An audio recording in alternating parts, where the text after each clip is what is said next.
One of the top tourist destinations in Belize, the Placencia Peninsula sees tens of thousands of visitors every year. This year, there's a threat to the local tourism industry and the livelihoods of hundreds of families who depend on tourist dollars. The threat comes in the form of a brown, foul, and invasive microalgae, Sargassum. Tons of it have washed up along the peninsula. It's an eyesore. The decaying Sargassum reeks and it can cause health complications among humans and animals. The dead sargassum serves no purpose other than really just becoming a horrific problem for the village. The stench is horrible.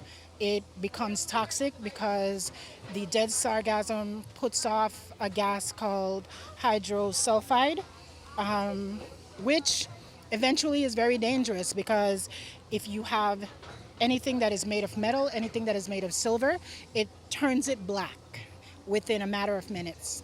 So if it's doing that, you can imagine what it's doing to our insides. But our volunteers are sacrificing everything because we want our village cleaned up. The Sargassum is affecting the entire region. Several factors have created a perfect environment for massive Sargassum bloom. Placencia villagers banded together earlier this month to collectively address the problem by digging a trench along the beach and dumping the Sargassum in as landfill. They are basically pulling in the seagrass with pitchforks and buckets and shovels. They are putting them in the trench.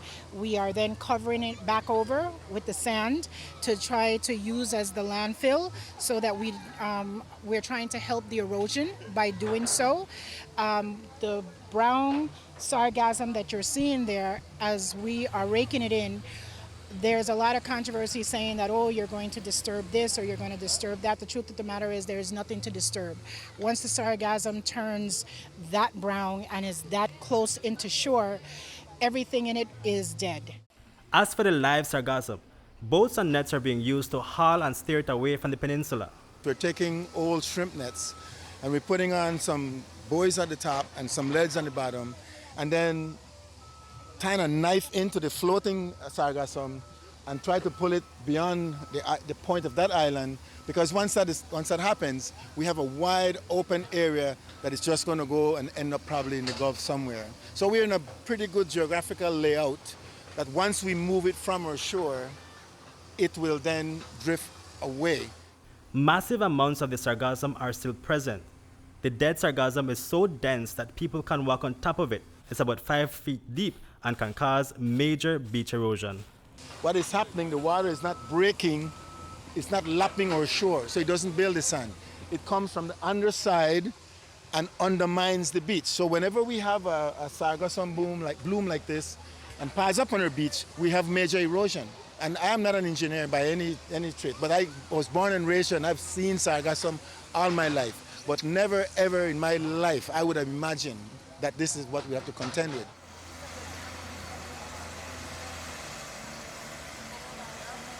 Lorene Holcomb owns the White Horse Guest House in Hopkins Village, and like many of the tourist-oriented businesses, Holcomb has been losing income due to the Sargassum invasion. It is awful. And yes, the guests are, that come to stay with you, it was clear the other day.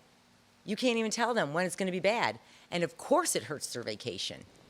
So it's a sad thing. You lose business. Yeah. Of course. We have to come up with a long-term strategy, the entire Caribbean, the entire country. So everybody's calling the government right now.